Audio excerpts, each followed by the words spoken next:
when we work at some of the projects we're involved in, or reading some of the books like yours or Gary Hamel's, or um, any of the stuff that's out there, there's one thought that just came to me a couple of weeks back, where I was thinking,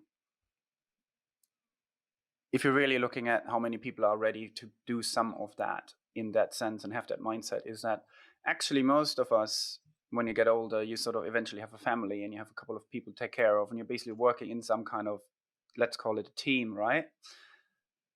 Everyone does it to some extent, or actually more people do it than not.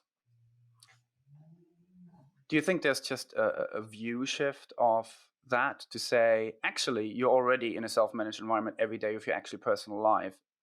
Why can't you transfer that idea to work? Do you think it's just sort of a view shift that if it would happen, we would have way more people accepting it just because it looks different at work?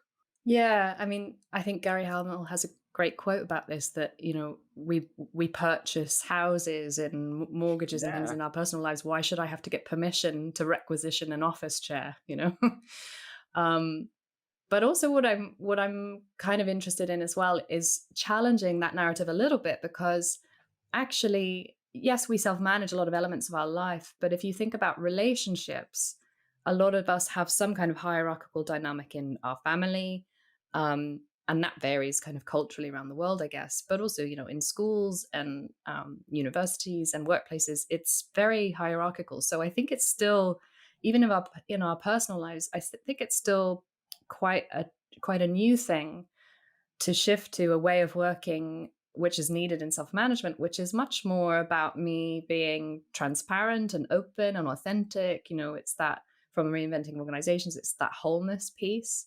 And to talk about things, talk about the most difficult things to talk about. And many of us don't do that in our families.